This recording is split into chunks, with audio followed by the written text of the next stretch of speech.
The United Kingdom is proposing a ban on ransomware payments from government entities. And this would include critical infrastructure. So, the healthcare system of the United Kingdom, schools, libraries, you name it, all of those in this proposal will not be allowed to pay extortion from ransomware. I love this idea. However, there's been a lot of discussion and a lot of controversy because people are thinking about it, including the cybersecurity community, and they're thinking, well, hey, there's a good reason that's not going to work. That should not be good. Well, here's what you need to know. There's not one good reason. There's actually about a dozen reasons that are worthy of being discussed. And I know this because in the early 2000s, I was out there talking about how this little unknown kind of attack, ransomware, was going to become a big deal.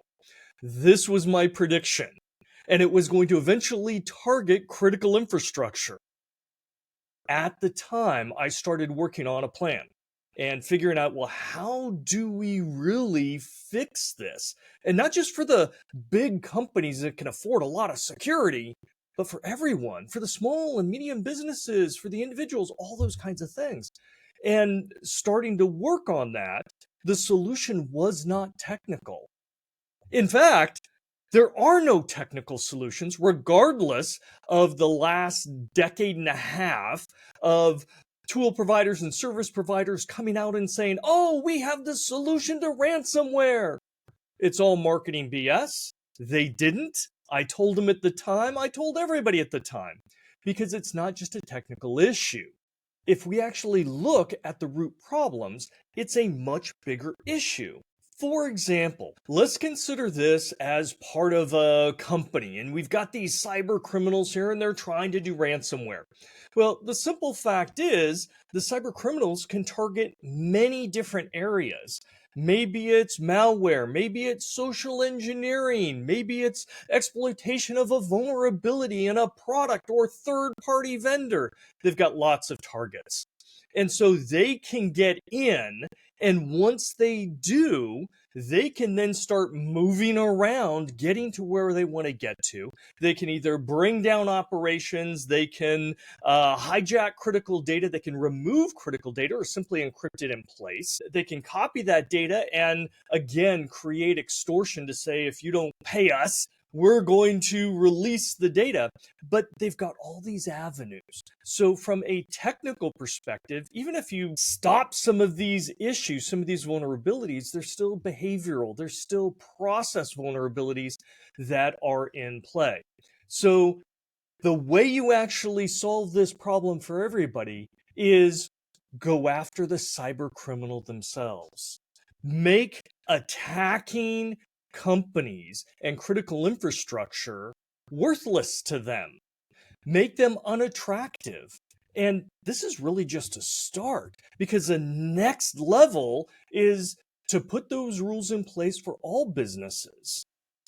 If an attacker, if a cyber criminal, they're motivated by personal financial gain, and if they know they won't get paid, they're not going to waste their time attacking. So instead of trying to technically block all the possible avenues of attack, which is not possible, instead, we use the very motivation of those attackers against them to dissuade them, deter them from even launching attacks to begin with. That becomes affordable and scalable.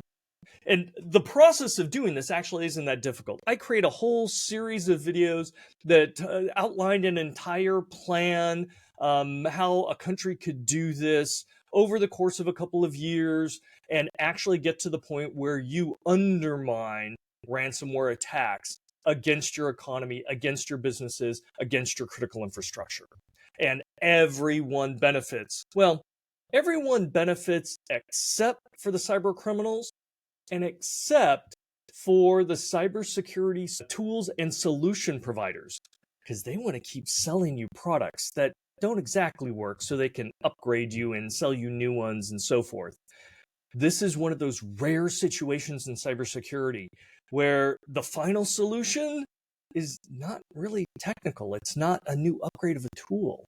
It's actually going after the threat agents, the attackers themselves, and using their motivation to push them off to other areas.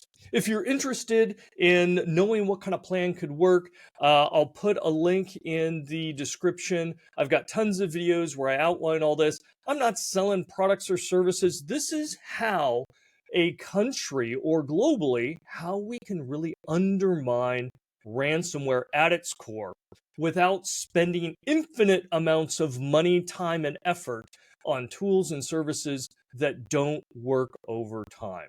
So if you're interested, take a look.